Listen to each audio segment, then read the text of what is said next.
Hey there and welcome to this new video. It's Derek, your online English teacher for Scottish. C'est Derek, ton professeur d'anglais à qui est écossais. Et bien sûr, avant qu'on l'envoie ces 5 mots que j'ai découverts ici aux États-Unis, tu vas pouvoir liker, commenter et t'abonner à cette chaîne YouTube qui te donne des tutoriels de cours, donc d'anglais, également des formations, des coachings, jusqu'à même des voyages. Tout cela est magnifique dans la bonne humeur, la joie et en réalisant que tout est possible. Oui, il faut que tu réalises que c'est possible. Et avant que je te donne ces 5 mots, donc, tu vas pouvoir tout simplement regarder ce magnifique jingle. Let's go!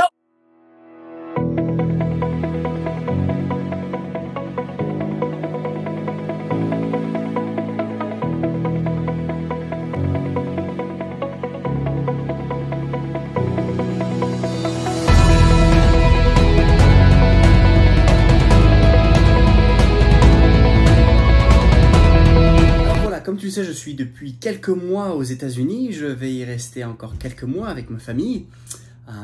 Ici, j'ai pris des études de théologie. Il y a plein de choses que je découvre en lisant énormément. Et il y a 5 mots que j'ai découverts, pas dans le sens que j'étais ignorant avant, mais que je réalise que je peux les employer davantage. C'est du vocabulaire assez soutenu ou alors du vocabulaire assez spécifique.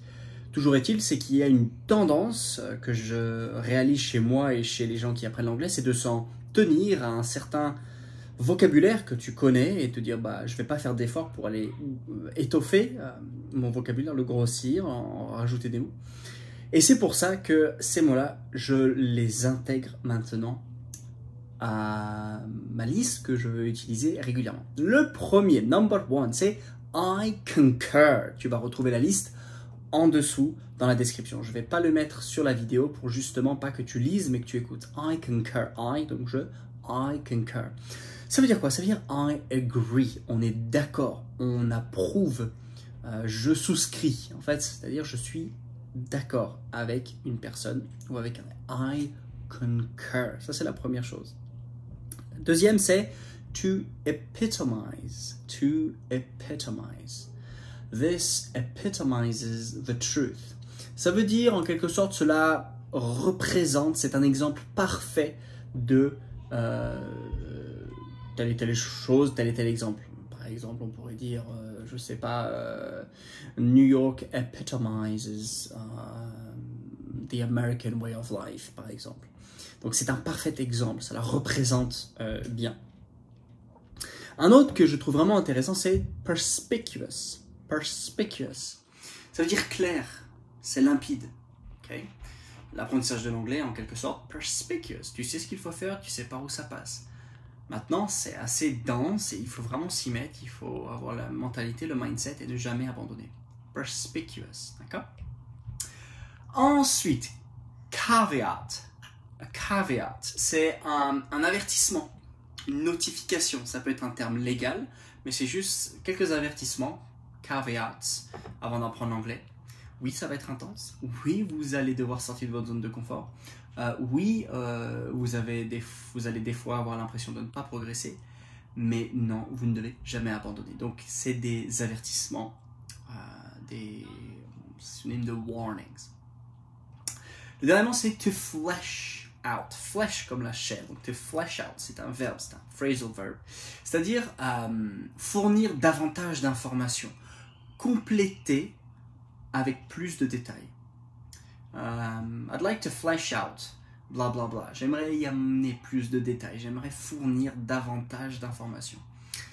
To flesh out, c'est vraiment un mot, une expression que je retrouve partout ici dans mes études et dans mes discussions. Donc, ces 5 mots-là, to concur, epitomize, perspicuous, flesh out et caveat sont des mots que j'ai découverts réellement dans leur utilisation étant ici. Ça a plusieurs leçons pour toi. La première, c'est quel que soit ton niveau, tu vas découvrir du vocabulaire. Première leçon que j'aimerais que tu tires, quel que soit ton niveau, tu vas retirer du vocabulaire dans ta vie. C'est indéniable. Donc, tu auras toujours des choses à apprendre. Deuxièmement, tu auras cette tendance à te satisfaire du vocabulaire que tu connais déjà pour ne pas aller dans des terrains inconnus. Tu vas rester dans les sentiers battus. Il faut sortir des sentiers battus. Et ça, c'est bien, même si c'est inconfortable. Troisièmement, il est vrai que certains mots, tu vas les capter que dans un contexte, une lecture, un podcast, et pas juste quelqu'un qui va te le donner. Et ces mots-là, je les ai eus dans des contextes, principalement des lectures, où ça m'a... Ah ouais, tiens, c'est vrai qu'on peut les utiliser comme ça, comme ça, comme ça. Donc je t'encourage à bien, dans un contexte de lecture, d'apprentissage, de noter ce que tu apprends et de le réutiliser rapidement.